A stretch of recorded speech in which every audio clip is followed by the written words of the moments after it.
नमस्कार। मैं अशोक श्री अरविंदो सोसाइटी के प्रतिनिधि के रूप में आप सभी शिक्षा से जुड़े हुए लोग जो आज हमारे साथ फेसबुक पे हैं या यूट्यूब पे हैं, उन सब का हार्दिक स्वागत करना चाहता हूँ, हार्दिक अभिनंदन करता हूँ। आज हम जीवन के एक बहुत ही महत्वपूर्ण और बहुत ही गंभीर विषय पे आज आपके साथ बातचीत करने का मन रखते हैं। एक ऐसा विषय जो मनुष्य के अंतर मन से लेकर प्रभु के अंतर मन तक मनुष्य को पहुंचा सकता है। प्रकृति के बीच जो कुछ घट रहा है उससे हमें अवगत करा सकता है। उस विषय पे हम आपके साथ आज बातचीत करना चाहते हैं। इन जनरल जब आप किसी के बारे में कहते हो कि आदमी बहुत अच्छा है, तो आप क्यों कहते हो कि आदमी बहुत अच्छा है? आप कहते हो कि ये व्यक्ति बहुत भला है, क्यों भला है? आखिर क्या है उसमें ऐसा विशेष कि हम उसे अच्छा और भला व्यक्ति कहने का प्रयास करते हैं, कहते हैं? मैं जहां तक समझता हूं, शायद उसमें संवेदनाएं दूसरे व्यक्तियों के प्रति ज्यादा है। और दुनिया के तमाम धर्म शायद संवेदना की ही बात करें। शायद दुनिया के तमाम धर्म करुणा की बात करते हैं, और शायद संवेदना और करुणा से ही मानवता का जन्म होता है। अर्थात अगर हम मानवता को परिभाषित करें तो शायद हम ऐसा महसूस करते हैं कि उसमें करुणा और संवेदना को हम परिभाषित करना चाहते हैं। इसीलिए हम किसी व्यक्ति को भला और अच्छा व्यक्ति कहने का प्रयास करते हैं कि वो करुणा से भरपूर है, वो संवेदना से भरपूर है। आज इसी विषय पे हम बात करेंगे और एक यात्रा शुरू करेंगे जो संवेदना से शुरू होगी और समानुभूति तक पहुंचेगी। हम कुछ भी शुरू करें उससे पहले हम आपको एक छोटी सी घटना के माध्यम से ये प्रयास करते हैं कि संवेदना है क्या, सहानुभूति है क्या और समानुभूति है क्या। शायद इस घटना से आपके मन में वो भाव उत्पन्न हो जिसे हम समझाना चाहते हैं, वो हम स्थापित करना चाहते हैं। वो भाव हम इस घटना के माध्यम से, इस कहानी के माध्यम से आप तक पहुंचाने का प्रयास करें। आपने देखा होगा बहुत सारे नौजवान रोड पे जब बाइक चलाते हैं,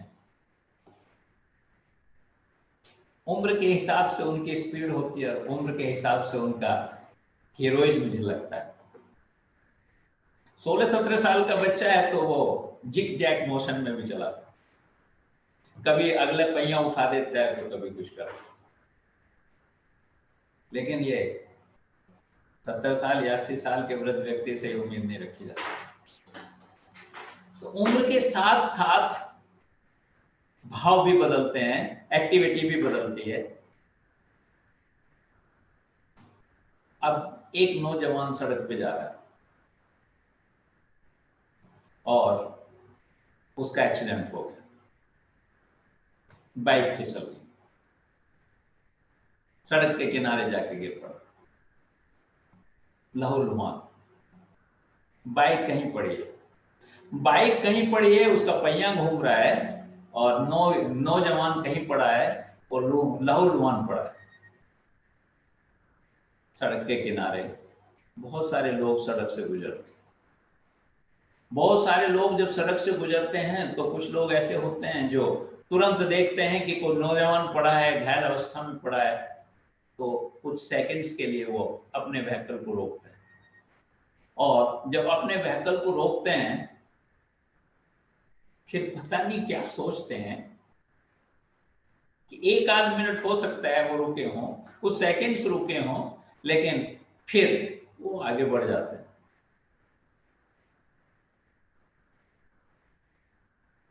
वो क्यों रुका? जो भी व्यक्ति रुका उसके रुकने का कारण क्या था?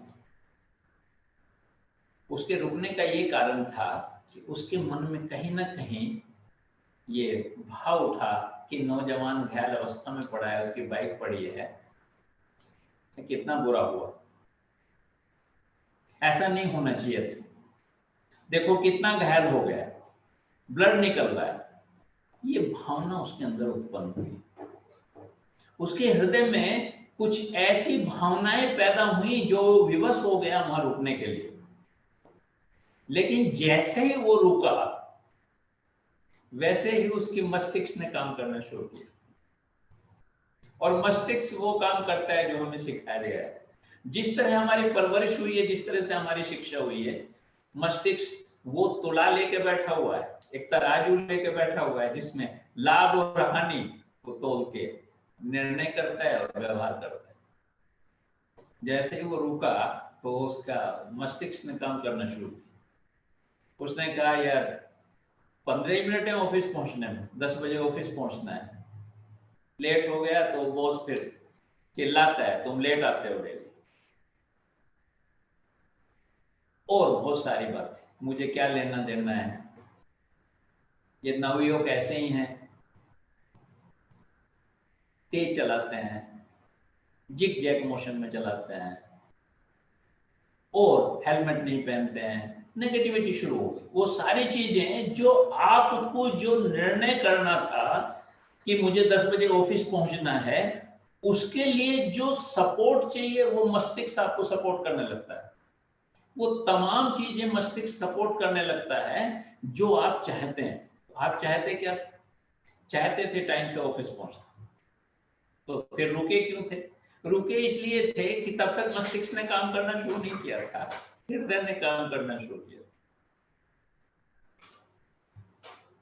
हृदय में एक अनुगूंज उठी, एक संवेदना उठी, और उसने आपको विवश कर दिया रोकने के लिए। आप रुके, जैसे ही रुके आपके मस्तिष्क ने काम करना शुरू कर दिया, आपने बाइक स्टार्ट की और चले गए, मुझे क्या लेना देना। लेकिन कुछ ही देर बाद एक दूसरा व्यक्ति आया। तब तक तो उस घायल नवयुवक के चारों तरफ बहुत सारी भीड़ लग गई थी, बहुत सारे लोग इकट्ठे हो गए थे। ये आदमी अपनी कार में था, उसने एक साइड में कार लगाई और घटना स्थल पर पहुंचा, और घटना स्थल पर पहुंचते ही उसने कहना शुरू किया, दूर हटो जरा, उसे हवा आने दो। और जैसे ही वो उस घायल नवयुवक के पास पहुंचा तो उसने किसी नवयुवक को बुलाया जो भीड़ में खड़ा था। अरे यहाँ आओ जरा, जरा दुकान से, सामने दुकान है ना, एक बिस्लरी की बोतल लेके आओ, पानी पिलाएंगे। कुछ लोगों ने भीड़ में कहा घायल अवस्था में पानी नहीं पिलाया जा सकता। बोला नहीं नहीं कोई दिक्कत नहीं है, पानी पिलाया जा सकता है, जाओ जाओ आप एक बोतल उठा के ले। और किसी तीसरे नौजवान को उसने इशारा किया जो थोड़ा सा अपडेट लग रहा था, कहा कि आपने पुलिस को फोन किया नहीं किया, जरा 100 नंबर पे फोन मिलाओ और पुलिस को इन्फॉर्म करो कि यहाँ एक्सीडेंट हो गया। और भी बहुत सारी इंस्ट्रक्शंस उसने देने शुरू की, लेकिन उस नवयुवक को हाथ नहीं लगाया अभी तक। तो ये क्या प्रतिक्रिया है? ये प्रतिक्रिया है कि जो संवेदनाएं पहले व्यक्ति के मन में उठी थी वो संवेदनाओं तक ही सीमित रही, लेकिन इस व्यक्ति की जो संवेदनाएं हैं वो हृदय से उसके मस्तिष्क में पहुंच गई, और उन्होंने मस्तिष्क में पहुंचने के बाद शब्दों का और वाक्यों का निर्माण करना शुरू कर दिया, और हम उसे प्रकट करने लगे। और हम केवल शब्दों से उसे प्रकट कर रहे हैं। और ये सारी चीजें करने के बाद उसने कुछ नहीं किया। बिस्लरी का जिसे कहा था वो आदमी बोतल ले आया, उसे पानी उसने पिला दिया अपने हाथ से। जो 100 नंबर पे फोन करना था उसने 100 नंबर पे फोन कर दिया। इस व्यक्ति ने और 2-4 बातें कही कि इसे हवा आने देना, जब तक पुलिस नहीं आती है कुछ नहीं करना, ये नहीं करना, वो नहीं करना, और फिर उसने अपनी कार उठाई और चला। अभी भीड़ लग रही है, पुलिस नहीं पहुंची, नवयुवक करहा रहा है। अब इसमें एक तीसरा व्यक्ति आता है तो वो कुछ नहीं करता, चुपचाप अपनी गाड़ी खड़ी करता है, सीधा जाता है, उस नवयुवक के पास बैठता है, उससे पूछता है क्या हुआ। उसने कहा कि सर मेरी बाइक स्लिप हो गई। अच्छा कोई बात हो जाती है, ये कोई बड़ी बात नहीं। उसने कहा कि चलो हॉस्पिटल चलना है और थोड़ी सी आपको हिम्मत करनी पड़ेगी, आपको थोड़ा सा साहस करना पड़ेगा। नौजवान हो यार, ऐसी तो छोटी मोटी चोटें लगती रहती हैं, इससे घबराना नहीं है बिल्कुल। चलो मैं सहारा देता हूं, आप खड़े हो, हॉस्पिटल चलते हैं। उसने किसी नवयुवक से कहा कि अच्छा आप थोड़ा सा सहारा लगा दो दूसरी तरफ से, मैं एक तरफ से इसे पकड़ता हूं, सहारा देता हूं, आप दूसरी तरफ से सहारा दो। और वो अपनी गाड़ी तक ले गया, अपनी गाड़ी में उसे बैठाया। उस नवयुवक से कहा कि आप में से कोई अगर मेरे साथ चलना चाहता है तो उसकी मेहरबानी होगी, उसका आभार मैं प्रकट करना चाहूंगा, और अगर नहीं चलना चाहते, कोई ऐसी परिस्थिति है तो कोई बात नहीं। उसने गाड़ी स्टार्ट की, उस व्यक्ति को बैठाया, वो चलने को तैयार नहीं था। वो उसे हॉस्पिटल लेके गया, हॉस्पिटल में जाके एडमिट किया। उस बीच रास्ते में उसने तब तक उसके फादर का या घर का फोन नंबर भी ले लिया था और उसे जाके हॉस्पिटल में एडमिट किया। आपकी जानकारी के लिए बता दूं कि अब कोई भी व्यक्ति किसी भी घायल व्यक्ति को हॉस्पिटल में एडमिट करा सकता है, उससे कोई पूछताछ नहीं की जाएगी। ये किसी भी हॉस्पिटल का कर्तव्य है कि किसी भी घायल व्यक्ति को वो एडमिट करेगा और उसका ट्रीटमेंट करेगा। पहले जो एक भय था कि पुलिस पूछेगी, हॉस्पिटल पूछेगा, मैं कैसे लेके जाऊं, मैं फंस ना जाऊं, ये भावना अब खत्म हो जानी चाहिए। उस व्यक्ति ने डॉक्टर से कहा कि आप इसका ट्रीटमेंट कीजिए, मैंने इसके घर वालों को फोन कर दिया है, इसका ये फोन नंबर है, ये भी आप भी नोट कर लीजिए, इसके घर वाले भी आते होंगे। अगर बाय द वे कोई दवाई की आवश्यकता है तो मैं मेडिकल से वो दवाई भी लाके आपको दे देता हूँ। अगर इससे ब्लड की आवश्यकता है तो आप मेरा ब्लड टेस्ट कर लीजिए, मेरा ब्लड डायरेक्ट चढ़ सकता है तो दैट इज गुड, नहीं चढ़ सकता है तो मेरे से आप ब्लड लेके इसी के ब्लड ग्रुप का ब्लड आपको इसे चढ़ा सकते हैं। ये सब कर रहा है उसके साथ। और फिर थोड़ी देर में उसके पेरेंट्स आ जाते हैं, उसके रिश्तेदार आ जाते हैं, उन्हें वो संभलवाता है कि देखो ये है, इसके कपड़े थे, इसका पर्स था, ये सब कुछ मैंने इसे संभाल लिया है और सब ठीक है, अब ऐसी कोई घबराने की दिक्कत नहीं है, each and everything is good. और हेड में ही वो खिसक जाता है, अपने घर चला जाता है, अपने ऑफिस चला जाता है, अपने कार्यस्थल पे चला जाता है जहां उसे जाना था।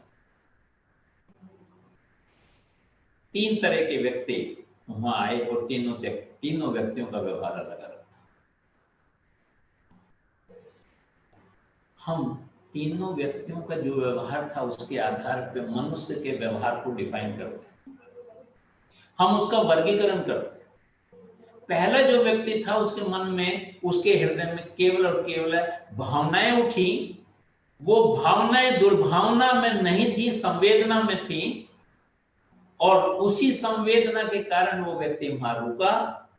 लेकिन जैसे ही रुका वैसे ही उसके मस्तिष्क ने लाभ और हानि कैलकुलेशन करनी शुरू कर दी, इसलिए तमाम तर्कों ने उसे वो सपोर्ट किया और वो चला गया। तो केवल संवेदना उस व्यक्ति में उठी, लेकिन दूसरे व्यक्ति में संवेदना से थोड़ा आगे उठा, उसकी संवेदनाएं उसके मस्तिष्क तक पहुंची, उनने शब्दों का और वाक्यों का निर्माण किया, उसने केवल वो प्रकट किया कुछ नहीं।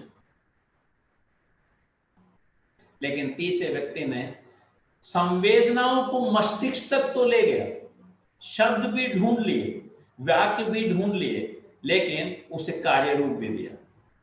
अर्थात जब हम समानुभूति को समझाने का प्रयत्न करते हैं तो हम कहते हैं कि एक व्यक्ति संवेदनशील जो था उसे केवल हम एच से प्रदर्शित करते हैं, जो सहानुभूति तक पहुंचा उसे डबल एच से प्रदर्शित करते हैं, और जो समानुभूति तक पहुंचा उसे ट्रिपल एच से करते हैं। क्यों करते हैं, प्रदर्शित करते हैं?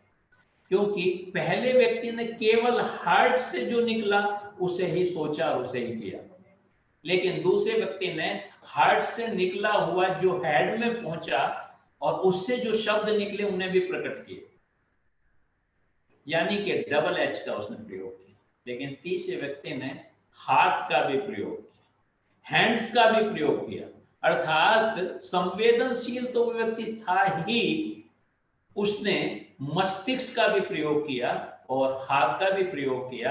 हाथ का मतलब उसे कार्य रूप भी दिया। तो हम जो मेन टॉपिक है समानुभूति का, उसे समझाने के लिए हम संवेदनशीलता, सहानुभूति और समानुभूति तीनों को डिफाइन इसलिए किया ताकि आपको कोई कंफ्यूजन ना रहे कि सहानुभूति और समानुभूति में क्या अंतर है।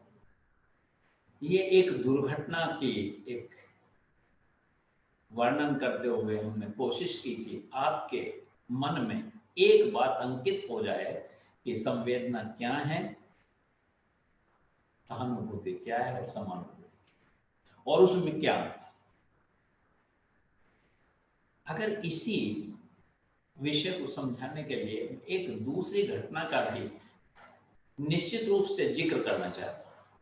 वो ऐसी घटना है जो इन जनरल सबके घर में घटती है या समाज में घटती ही घटती है।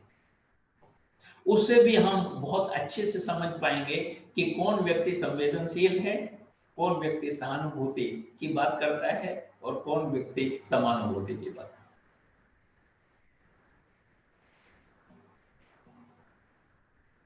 मृत्यु तो सभी को आती है, उससे बचा नहीं जा सकता है।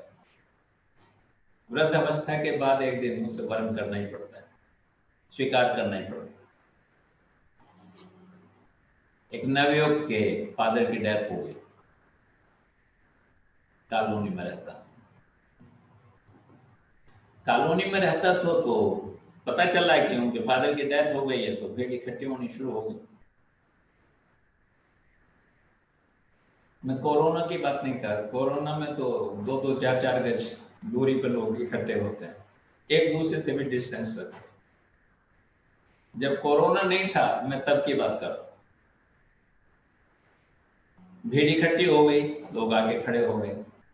इन जनरल आपने देखा होगा कि किसी के यहाँ डेथ हो जाए, जब लोग इकट्ठे होते हैं तो सब हाथ बांध के खड़े रहते हैं, भीड़ बना आपस में बातचीत करते रहते हैं। विषय कुछ भी हो सकता है, उसकी मौत से संबंधित भी विषय हो सकता है, कुछ और भी विषय हो सकता है।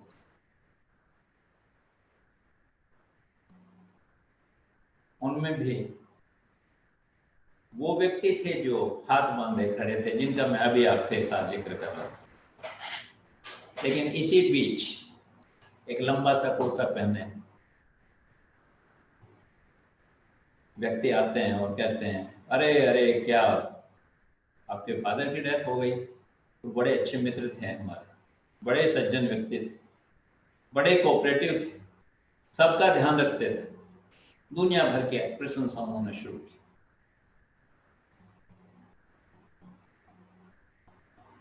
और ये सब प्रशंसा करने के बाद लास्ट में उन्होंने कहा, कंधे पे हाथ रख के, जिसके फादर की डेथ हुई थी, कि बेटे किसी भी तरह की कोई दिक्कत हो ना, कभी भी कोई दिक्कत हो तो मुझे याद कर लेना, कोई दिक्कत नहीं है, हर तरह से मैं उपलब्ध रहूंगा।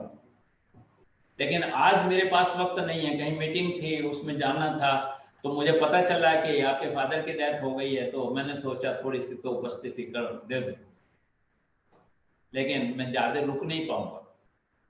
और वो चले गए।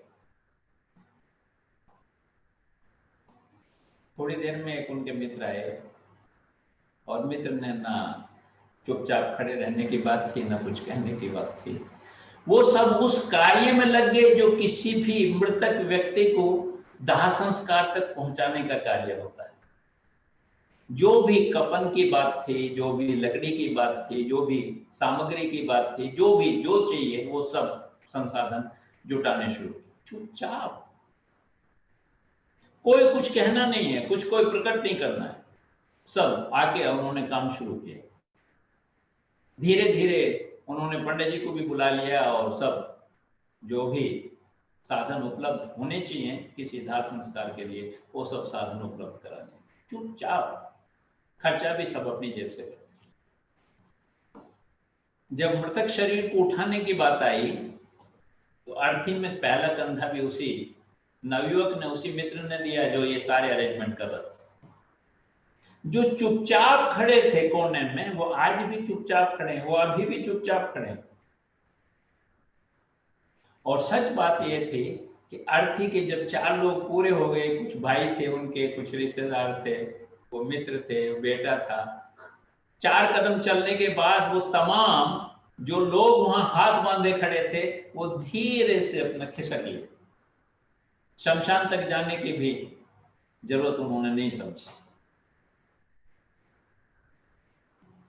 लेकिन जब शमशान में पहुंचे, अर्थी उतारी गई तो वहां बहुत सारी लकड़ियां, जिसका दाह संस्कार करना होता है उसकी अर्थी पर लगाई जाती हैं, और बहुत सारे कार्य होते हैं, वो सब भी वो मित्र कर रहा है, बिना थके, बिना कुछ सोचे वो करता जा रहा है, सब कुछ करता जा रहा है। और दाह संस्कार हो गया। जब दाह संस्कार हो गया तो फिर हिंदू रीति रिवाज में 13वें दिन एक 13वीं जैसा आयोजन किया जाता है। अब जिसके पिता की डेथ हुई थी उसने कैलकुलेशन शुरू की, कि दाह संस्कार तो हो गया, हवन भी 30 दिन हो गया, अब जो 13वीं करनी है उसमें कितने लोगों को भोजन कराना पड़ेगा, कितना खर्चा आएगा, वो सब जब कैलकुलेशन की तो उसने देखा कि यार उतना पैसा तो मेरे पास नहीं।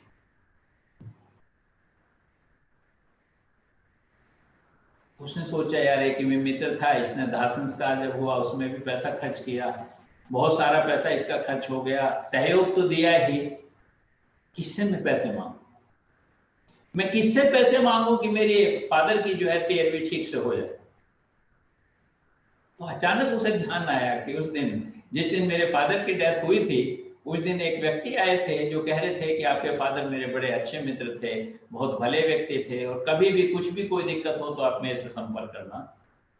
क्यों ना मैं उससे संपर्क। तो बड़ी हिम्मत सी करने के बाद वो उसने अपना फोन उठाया और कहा कि अंकल मैं विपिन बोल रहा हूँ, उस दिन फादर की डेथ हुई ना थी, आप उसमें आए थे।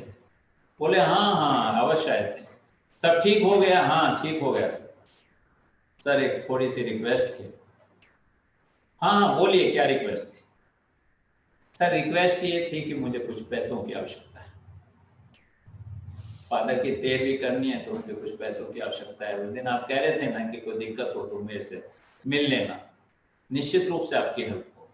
तो थोड़े से पैसों की दिक्कत, मैं रिटर्न कर दूंगा, जैसे ही मेरे पास होंगे मैं रिटर्न कर दूंगा, और मैक्सिमम 6 महीने में तो अवश्य रिटर्न कर दूंगा, थोड़ा थोड़ा कर। लेकिन आज मेरे पास पैसे नहीं है, पिता की 13वीं का मसला है, तो पैसे तो चाहिए। ऐसा सुनते ही नेताजी के शब्द हैं, जरा उसे ध्यान से सुनिए। वो कहता अरे अरे अरे अरे बस 5 मिनट लेट हो गया। अभी वो बीवी का जो भाई है ना वो आया था, उसे कोई रजिस्ट्री कराने, और उसे रजिस्ट्री करानी थी तो घर में जो भी नकद था वो भी पैसा ले गया, और बैंक में जो पैसा था वो भी मुझे निकाल के देना पड़ा। बीवी का मसला था, नाराज तो नहीं कर सकता था। आप भी समझते हो ना, बीवी को नाराज नहीं किया जा सकता। यार आई एम वेरी सॉरी, मुझे बहुत दुख हो रहा है कि आपने हेल्प मांगी, मैं हेल्प नहीं कर पा रहा हूं, लेकिन क्या करूं, मजबूर हूं, तो कुछ बचा नहीं। मैं आप लोगों से जानना चाहता हूं कि क्या वास्तव में बीवी का भाई आया था और वो पैसा लेके गया? कोई बीवी का भाई नहीं आया था, कोई पैसा लेके नहीं गया, लेकिन वो मस्तिष्क का खेल खेल रहा था, उस दिन भी जिस दिन डेथ हुई थी, और आज भी मस्तिष्क का खेल खेल रहा है। अगर संवेदना थी भी तो वो केवल प्रदर्शित करने के लिए थी।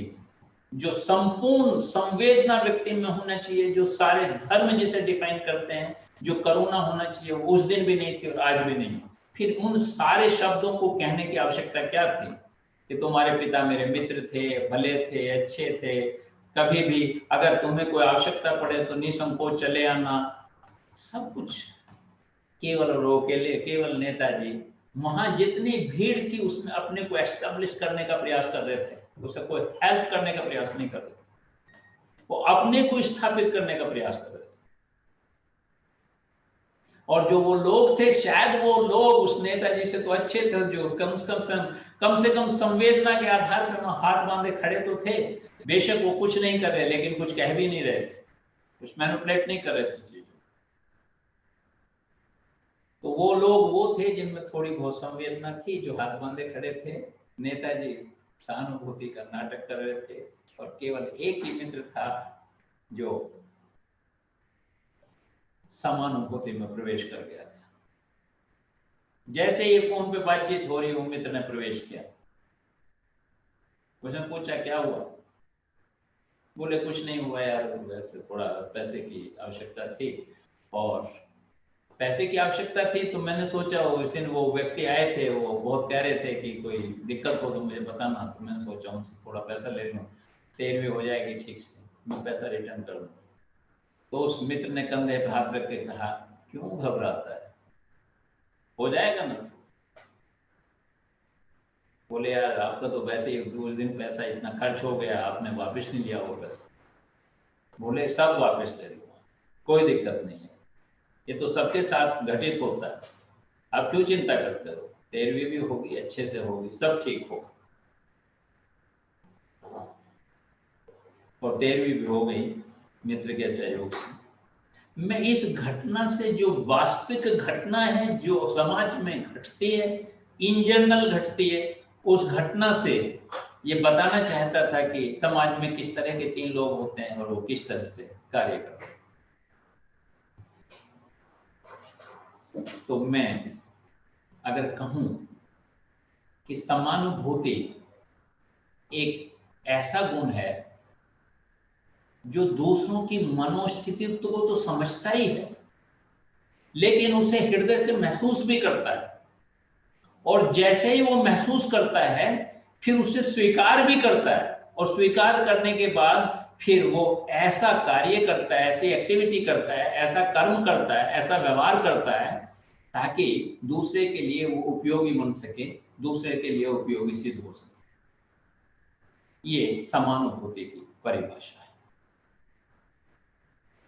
हमने 2 घटनाओं से आपको समानुभूति समझाने का प्रयास किया, और हमने ये भी समझाने का प्रयास किया कि जब हम सेशन लेते हैं तो उसे HHH और HHH से डोमिनेट करके उसे समझाने का प्रयास करते हैं कि एक में हृदय काम करता है, एक में हृदय और मस्तिष्क काम करता है, हेड काम करता है, और एक में हृदय भी काम करता है, मस्तिष्क भी काम करता है और हैंड भी काम। इसका अर्थ ये हुआ कि अगर हम किसी के प्रति समानुभूति रखते हैं, अगर हम किसी के प्रति करुणा का भाव रखते हैं, अगर हम वास्तव में किसी को कोई हेल्प पहुंचाना चाहते हैं, तो सच बात यह है कि उसमें और हम में कोई फर्क नहीं रह जाता। हमारे जो बीच की दूरी है, जो रेखा है, वो खत्म हो जाती है। उसकी आंख जो देखती है वही हमारी आंखें देखती हैं, उसके जो कान सुनते हैं वही हमारे कान सुनते हैं, और उसकी धड़कनें जो महसूस करती हैं वो हमारी धड़कनें महसूस करने लगती हैं। इसलिए एक मोटिवेशनल सेशन में मैं था, उसने एक बहुत सुंदर बात कही जो आपके साथ भी शेयर करना चाहता हूं। उसने कहा कि अगर वास्तव में आप किसी की समस्या हल करना चाहते हैं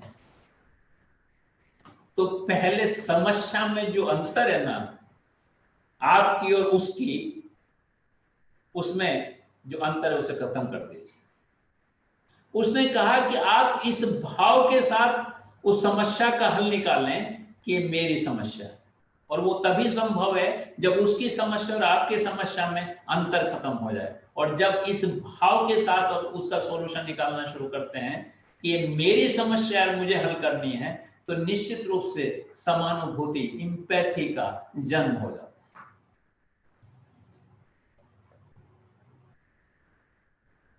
इतना सुंदर शब्द है कि आपको बताते बताते मुझे छोटी सी कहानी याद आ गई है। मैं उस कहानी को सुनाए बगैर अगर मैं अपना सेशन खत्म कर दूंगा तो मुझे लगेगा कि कुछ रह गया, इसलिए उस कहानी को सुनाते हुए मैं अपनी बात खत्म करूंगा। एक किसान था, बहुत गरीब किसान, बहुत गरीब किसान, मुश्किल से खाने का जुगाड़ कर पाता था। एक दिन वो क्या देखता है कि उसके घर में एक बिल्ली घुस आई है। बिल्ली बड़ी मोटी ताजी दिखाई दे रही, बहुत सुंदर बिल्ली, बहुत मोटी ताजी, पता नहीं कहां से आज घर में आ गई है। बड़ी मोहक लग रही है देखने में। उसने अपनी पत्नी को आवाज लगाई, अरे सुनती हो जरा, देखो ना कितनी सुंदर बिल्ली है, कितनी मोटी ताजी बिल्ली है, और पता नहीं कहां से घर में आ गई है, और निकलने को तैयार नहीं है घर से, चुपचाप आके एक कोने में बैठ गई है। उसकी पत्नी आती है और देखती है, वो कहती है कि आपको इतनी भी समझ नहीं है, ये मोटी ताजी नहीं है, ये प्रेग्नेंट है, ये तो शायद बच्चा देने की स्थिति में है। बोले अच्छा, मुझे नहीं पता था, और इसीलिए शायद ये जगह ढूंढ रही है कि कहां मैं प्रजनन कर सकूं, इसलिए वो जगह ढूंढ रही है। बोले अच्छा, मुझे नहीं पता था। और फिर वो बिल्ली कहीं छिप जाती है कोने में। लेकिन कुछ समय के बाद ही वो कुछ आवाज आती है बिल्ली को कराने की, तो पता चलता है बिल्ली ने कई बच्चे को जन्म दे दिया। बहुत सुंदर सुंदर से बच्चे, बहुत छोटे छोटे से बच्चे, मनमोहक बच्चे, और करुणा किसी की मोहताज नहीं है। ऐसा नहीं होता कि अमीरों में करुणा होती है, हर अमीरों में दया तो हो सकती है जिससे वो अपनी अहम की तुष्टि कर सकते, लेकिन करुणा तो गरीबी में भी हो सकती है। तो उस किसान की पत्नी ने वो सब कुछ किया जो एक प्रसव पीड़ा के बाद किसी स्त्री के साथ किया जाता है। उसे जो भी घी पात जो भी कुछ देना होता है वो सब बिल्ली को दिया, और जैसे बिल्ली को दिया, पशु हो या पक्षी सब समझते हैं कि कौन हितैषी है और कौन पराया है, किसका व्यवहार कैसा है। और मनुष्य समझे ना समझे, वो मैनिपुलेट करे ना करे, वो बहुत सारी उसकी परवरिश, शिक्षा, बहुत सारी चीजों पर निर्भर कर सकता है, लेकिन पशु पक्षी तो समझता है। बिल्ली समझ गई कि ये सब लोग तुझे बहुत प्यार करते, और 2-4 दिन 10 दिन आगे बढ़ने लगे। अभी तक तो बिल्ली अपने ही स्तनपान करा के उन बच्चों को पाल लेती, लेकिन जैसे जैसे बच्चे बड़े हुए और बिल्ली कमजोर दिखाई देने लगी, तो ऐसा प्रतीत होने लगा कि उसके स्तनपान से बच्चों का पेट नहीं भरता, तो उन्हें अतिरिक्त दूध की आवश्यकता। और बिल्ली के बच्चे उस घर में हैं, तो बिल्ली जाएगी कहां, तो उसके भोजन की व्यवस्था भी करनी है और बच्चों के दूध की व्यवस्था भी करनी है। उस गरीब किसान के अपने बच्चों को दूध की व्यवस्था नहीं है, तो बिल्ली के बच्चों को दूध की व्यवस्था कहां से करेगा। तो एक संकट हो गया, एक संकट आ गया है। किसान मजदूरी भी कहीं करता था, थोड़ी जमीन थी, गरीब किसान था। उसने अपने मजदूर भाइयों से कहा, यार ये समस्या है, घर में एक बिल्ली आ गई, हमने उसे आश्रय दे दिया, उस बिल्ली ने बच्चे दे दिए, अब बच्चे बड़े होने लगे हैं, बिल्ली बहुत कमजोर हो गई, हमें ही रोटी मिलनी मुश्किल है, बिल्ली को कहां से रोटी खिलाएं, और बच्चों को दूध तो कहां से लाएं, अपने बच्चों को दूध नहीं है, उन्हें दूध कहां से लाएं। तो उसके मित्र ने एक बहुत अच्छा सुझाव दिया। उसने सुझाव दिया कि सुझाव तो मैं दे देता, इम्प्लीमेंट तुझे करना। बोले हाँ बता ना यार, क्या बता सकता है तू, मुझे बता ना।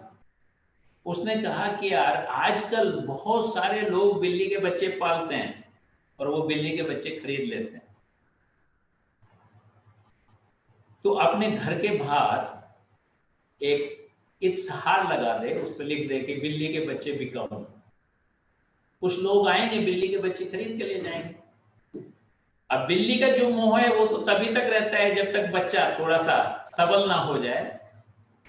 पशु में ये खासियत है, पक्षी में ये खासियत है कि बच्चे अगर सबल हो जाएं तो वो उन्हें छोड़ देते हैं, स्वतंत्र छोड़ देते हैं।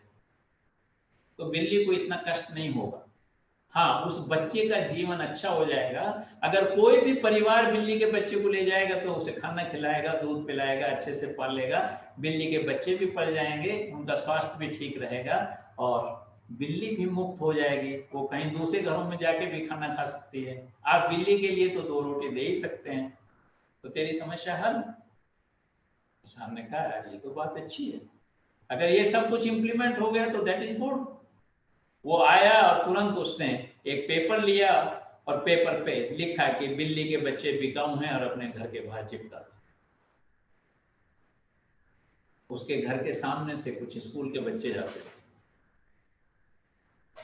बच्चों ने पढ़ा, एक दूसरे से जिक्र किया, अपने घरों में जिक्र किया, अपने घरों में अपने माँ बाप को बताया कि आज हमने एक मकान पर देखा था कि बिल्ली के बच्चे बिकाऊ हैं, हमें भी बिल्ली का बच्चा चाहिए, हम भी अपना बिल्ली का बच्चा पालेंगे।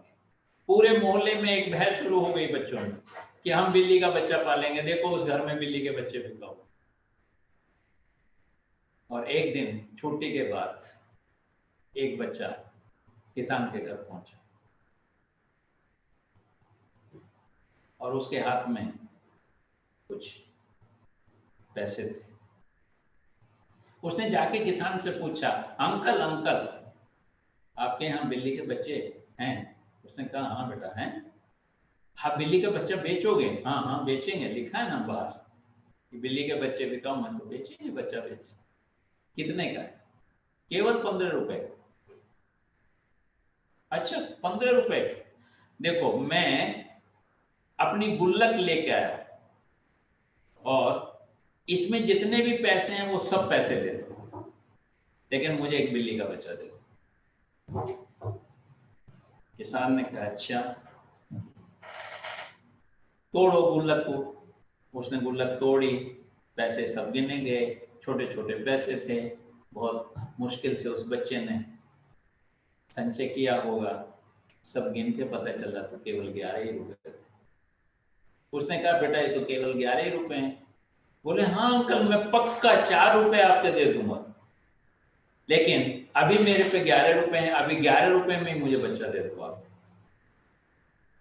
उसने बच्चों के किसान ने बच्चे की आंख में देखा और उस बच्चे के प्रति करुणा उपज गई। उसने कहा कोई बात नहीं बेटा, आप 11 रुपए में ले जाओ। नहीं नहीं अंकल मैं 4 रुपए दूंगा, 100% दूंगा, लेकिन जब भी इकट्ठे होंगे मैं 4 रुपए दे के जाऊंगा। अच्छा चलो खैर वो बाद की बात है, आप देना या नहीं देना वो अलग मसला है, आप मेरे साथ आओ। वो बच्चे को लेके जाता है, वो टोकरे में उसने बच्चे रख रखे। जैसे वो टोकरे का ऊपर का हिस्सा उतारता है, टोकरा लकड़ी का बुना हुआ एक बर्तन होता है जिसमें बच्चों को रखा जा सकता है घास फूस में।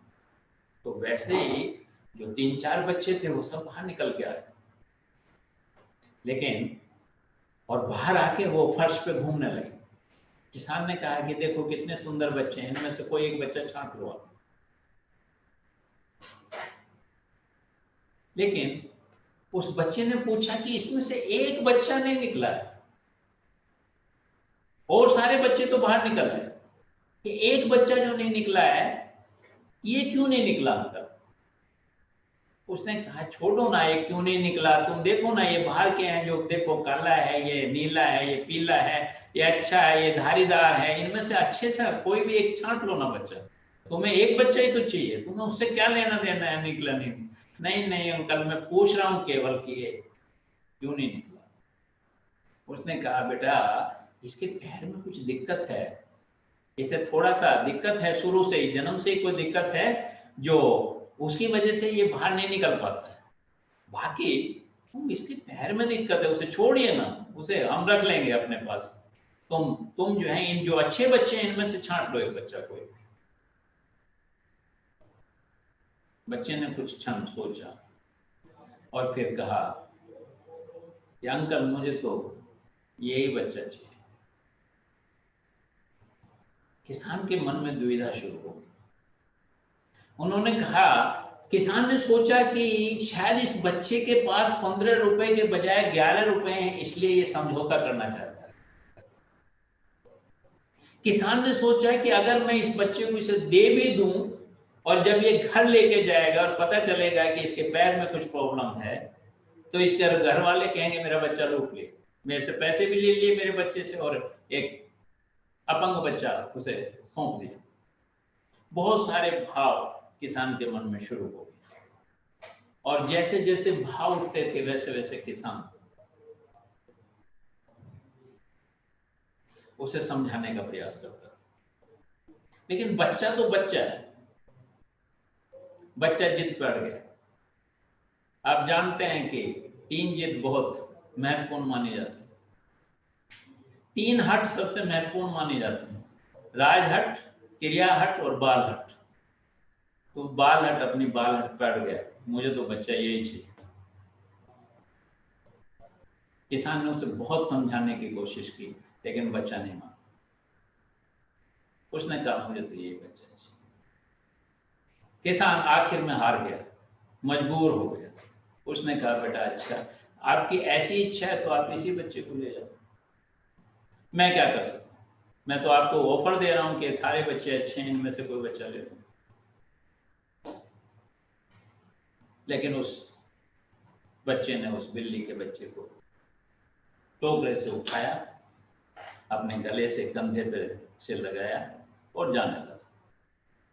बोले जाते समय भी कह रहा है बच्चे कि अंकल आप ये मत समझना कि मैं 4 रुपए नहीं दूंगा, मैं 4 रुपए आपके निश्चित रूप से देके जाऊंगा। जैसे ही मेरे पास इकट्ठा हो जाता है वैसे ही मैं 4 रुपए भी देके जाऊंगा। बोले नहीं नहीं उसकी कोई आवश्यकता नहीं है, आप उसकी चिंता बिल्कुल नहीं करना, उसे मुझे नहीं चाहिए, 4 रुपए नहीं चाहिए, आप बस बच्चा ले जाना चाहते हो, इसी बच्चे को ले जाना चाहते हो तो ले जाओ। जब वो लेके चल गया, किसान के मन में एक भाव उत्पन्न जो बहुत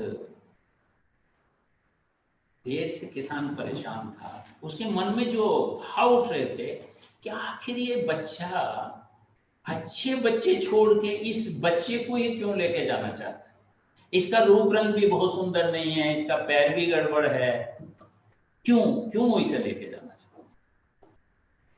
तो जब दरवाजे की तरफ वो बढ़ रहा था तो किसान ने पूछ ही लिया कि यार और सब ठीक है, पर तू एक बात कम से कम जो मेरे मन में एक संदेह है, जो जिज्ञासा है, उसे उसे मैं पूछना चाहता हूं कि आपने ये ही बच्चा क्यों चुना। तो वो जो बच्चा है वो कुछ कहता नहीं, कोई आंसर नहीं करता, कोई शब्दों का प्रयोग नहीं, केवल और केवल जो वो पजामा पहने हुए था उस पजामे का एक पांचा थोड़ा सा ऊपर उठा देता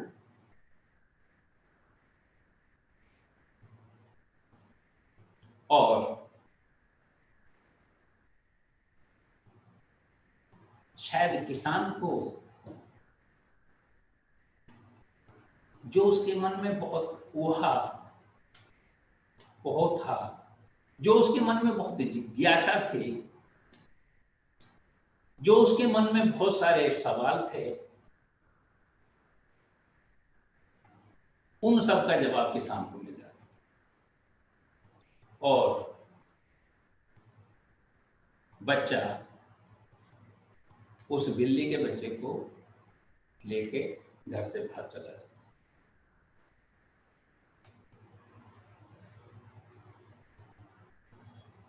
मैं इसे बहुत एक्सप्लेन करूं शायद उसकी आवश्यकता नहीं, लेकिन इतनी बात मैं जरूर कहना चाहूंगा कि उस बच्चे का भी पैर खराब था, इसलिए निश्चित रूप से उसने समाज में अपनी उपेक्षा झेली होगी।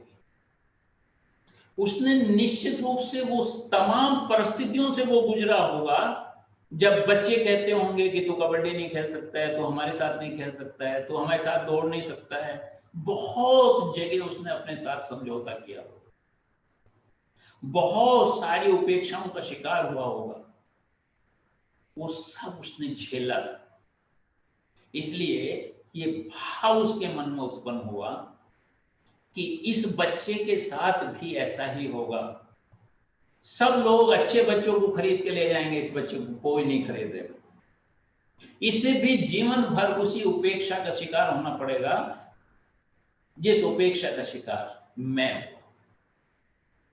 तो ये भाव तब उत्पन्न हुआ जब उसने उस बिल्ली के बच्चे की समस्या को अपनी समस्या स्वीकार कर ली। जो मैं बात कह रहा था कि अगर आप किसी के प्रति समानुभूति रखना चाहते हैं तो निश्चित रूप से आपको उसकी जो समस्या है वो अपनी समस्या बनानी पड़ेगी। वो ही उस बच्चे ने किया। अब शायद मुझे और बहुत कुछ समझाने की आवश्यकता नहीं है कि संवेदनशीलता, सहानुभूति और समानुभूति में क्या अंतर है। अब महत्वपूर्ण बात यह है कि जो हमारा अगला सेशन होगा उसमें हम आपको ये बताने का प्रयास करेंगे कि शिक्षा में समानुभूति की क्यों आवश्यकता है, शिक्षक को समानुभूति जैसे गुण की कैसे आवश्यकता है। जैसा हमने पिछले सेशन में कहा था कि किसी भी बेहतर शिक्षक के लिए, किसी भी नवीन शिक्षक के लिए हमें बहुत सारे कुछ गुणों की आवश्यकता है। 6-7 गुणों का हमने जिक्र किया था और उसमें हमने जिक्र किया था कि एक गुण समानुभूति का भी होना चाहिए, एम्पैथी शिक्षक में अवश्य होनी चाहिए। तो उस पे हम अगले सेशन में विस्तार से चर्चा आपके साथ करेंगे कि शिक्षा में और शिक्षक के लिए समानुभूति शब्द या समानुभूति जैसे भाव की क्यों आवश्यकता है, उसका हम अगले सेशन में आपके साथ पूरा जिक्र करेंगे।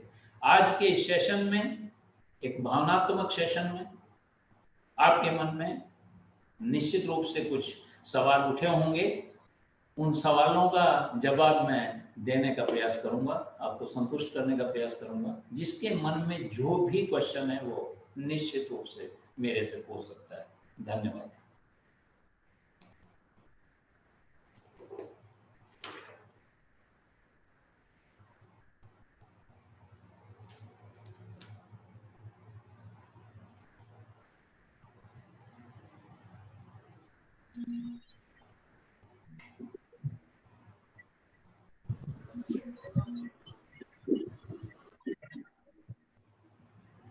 प्रणाम सर।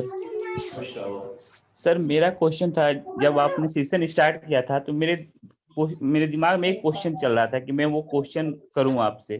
फिर जब सर आपने जो बच्चे की कहानी, बिल्ली की कहानी सुनाई तो कहीं हद तक उस क्वेश्चन का आंसर मुझे मिल गया। फिर भी मैं वो आपसे क्वेश्चन करना चाहता हूं सर कि जब बच्चे का जन्म होता है, मेरा मानना है सर, मैं आपसे थोड़ा एक्सप्लेनेशन उस पर चाहूंगा कि बच्चे का जब जन्म होता है तो समानुभूति लेके ही जन्मता है, पर हमारा संस्कृत, हमारा समाज, हमारा परिवेश उसको सहानुभूति करने पे मजबूर कर देता है। वो डिफरेंस समझने लगता है कि सहानुभूति क्या होता है, समानुभूति क्या होता है। और जो कहानी बताया सर उसमें मुझे थोड़ा सा बच्चे की समानुभूति भी दिख रही थी कि उसके मन में समानुभूति थी। तो क्या सर हमारा समाज इसको परिवर्तित करता है? हमारा जो बच्चा आता है, जो जन्मता है, उसमें बचपन से ही समानुभूति होती है? क्या हमारा समाज उसको डिफरेंट कल्चर में लेके चला जाता है? सर इस पे थोड़ा सा मुझे बताइएगा सर। रमेश, सबसे पहले तो आप अपना फोन म्यूट कीजिए क्योंकि आपके पीछे से आवाज आ रही है।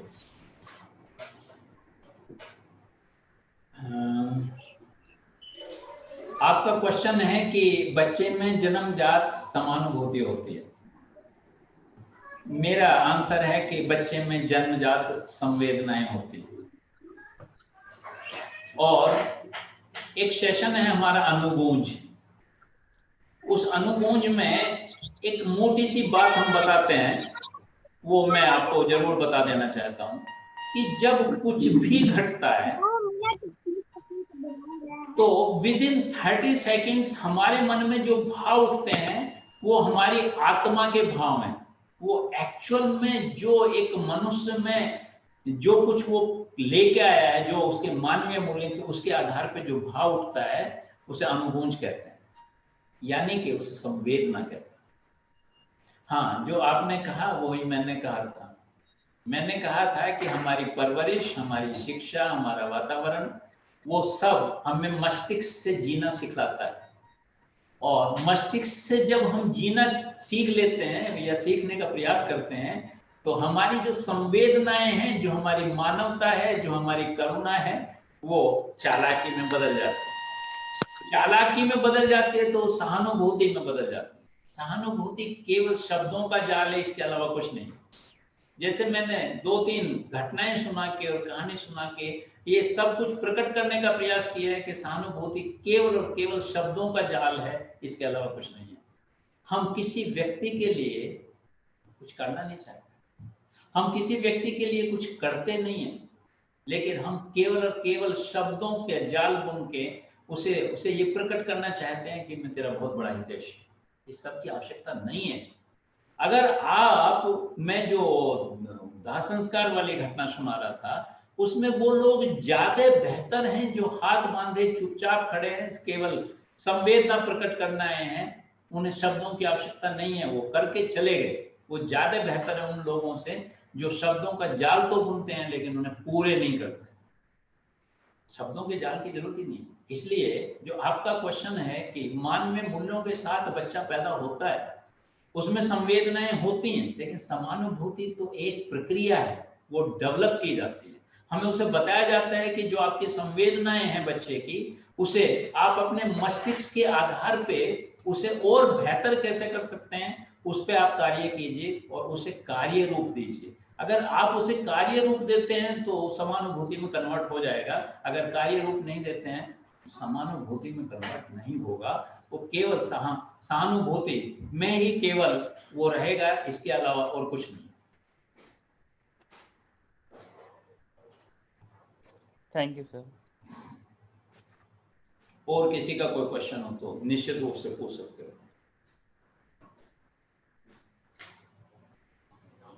प्रणाम सर। खुश रहो। सर मैं अमित बोल रहा था। तो मेरे जैसे कई लोग होते हैं, तो जैसे जब कोई एक्सीडेंट हो जाता है तो वो फर्स्ट 30 सेकेंड रुकते हैं वहां पे, क्योंकि उनको जैसे आपने बोला कि दिमाग में बिल्कुल वो आती है कि भाई ऐसा एक्सीडेंट हो गया, लेकिन क्या वो लोग, मेरे जैसे लोग साहस नहीं दिखा पाते हैं कि उनकी कोई हेल्प कर सके। मतलब करना तो चाहते हैं लेकिन कहीं साहस की कमी रहती है। तो समानुभूति और सहानुभूति में कहीं साहस कोई डिफरेंस पैदा करता है क्या, कि हम तो फील तो कर रहे हैं लेकिन कर नहीं पा रहे हैं, साहस की कमी? जो फील करना है अमित, वो एक स्वाभाविक प्रक्रिया है मनुष्य की, क्योंकि मनुष्य में जो मानवीय मूल्य जो उसके जन्मजात उसके अंदर हैं, वो उसे बाध्य करते हैं उसे स्वीकार करने के लिए लेकिन जो साहस की बात आप कर रहे हैं, साहस की बात तो मैंने बताया कि आप किसी भी घायल व्यक्ति को हॉस्पिटल में जाके एडमिट कर सकते हैं, चाहे वो गवर्नमेंट का हॉस्पिटल है चाहे वो प्राइवेट हॉस्पिटल है, तो इसमें साहस की कोई बात नहीं है। लेकिन दूसरी बात महत्वपूर्ण है कि जैसे ही हम रुकते हैं तो दूसरा जो हमारा मस्तिष्क से वो लाभ आने की बात शुरू कर देता है कि मुझे टाइम पे पहुंचना है, मैं क्यों झंझट में पड़ूं, ये तो मेरा कोई रिश्तेदार थोड़ा ही है, कल वहां हॉस्पिटल में ले जाऊं, पता नहीं वहां कितनी देर लगे, पूरा दिन खराब हो सकता है, पता नहीं इसके घर वाले आए नहीं आए, डॉक्टर कहे कि जब तक घर वाले नहीं आए तो मैं यहाँ बैठना पड़ेगा। बहुत सारी बातें हम कैलकुलेशन करनी शुरू कर देते हैं। जो कैलकुलेशन है ये सिखाई गई है हमें, हमारी परवरिश और हमारी एजुकेशन वो सब ऐसी है कि हमें वो कैलकुलेशन ही सिखाता है। मैं एक बात बहुत महत्वपूर्ण कहता हूं, वो आपको बता देना चाहता हूं। मैं कहता हूं कि कोई भी व्यक्ति जब सहज और सरल भाव से दूसरे के व्यक्ति के पास जाता है हेल्प मांगने के लिए, क्योंकि वो उससे ज्यादा सहज और सरल की प्रक्रिया में आया ही नहीं आज तक, उसे सिखाया नहीं गया, इसलिए आपको जैसा वैसा ही स्वीकार कर लेता है।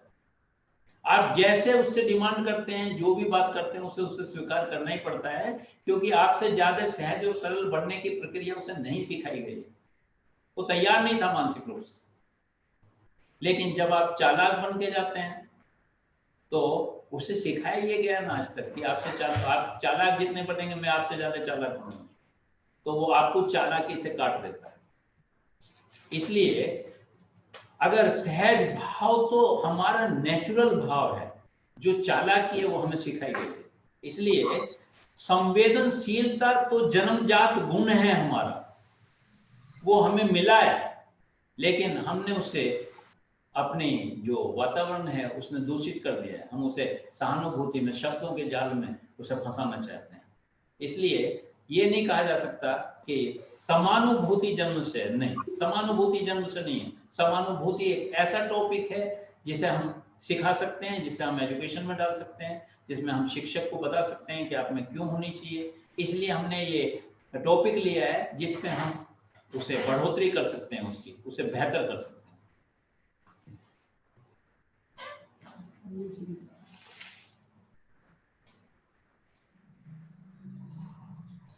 अभी मेरे पास आया है कि काफी लोग फेसबुक पे जो है कुछ कमेंट्स कर रहे हैं और कुछ क्वेश्चन हैं उनके। आज तो समय नहीं रहा है, लेकिन कल भी हमारा सेशन समानुभूति पे ही होगा कि शिक्षक के साथ हम समानुभूति का शब्द क्यों चर्चा पर चर्चा करना चाहते हैं, क्यों बताना चाहते हैं। तो जितने भी फेसबुक पे क्वेश्चंस आएंगे वो निश्चित रूप से हम उन्हें पढ़ेंगे और कल उनका आंसर करने का प्रयत्न करेंगे। आज का समय समाप्त हो गया है। मैं हृदय से उन सभी लोगों का धन्यवाद करना चाहता हूं जो आज के सेशन में हमारे साथ थे, और आपको ये भी बता देना चाहता हूं कि हमारे जो मानवीय मूल्यों के सेशंस हैं जो श्री अरविंदो सोसाइटी करती है, उसमें बहुत महत्वपूर्ण सेशन है समानुभूति। बहुत भावनात्मक विषय है समानुभूति। शिक्षक में उसे क्यों होना चाहिए, ये बहुत महत्वपूर्ण विषय है। इसलिए हम कल इस सेशन को पूरा करने का प्रयास करेंगे। अगर कल नहीं होगा तो परसों भी उसे कंटिन्यू रखेंगे, लेकिन इस सेशन में हम कोई कंजूसी नहीं करेंगे, ना शब्दों की, ना भावों की, ना एक्टिविटीज की। मुझे उम्मीद है कि जिन लोगों ने आज हमारे साथ सम्मिलित हुए हैं वो जब तक ये सेशन खत्म ना हो वो सम्मिलित रहेंगे तो उनके लिए उपयोगी होगा। धन्यवाद। धन्यवाद सर, थैंक यू।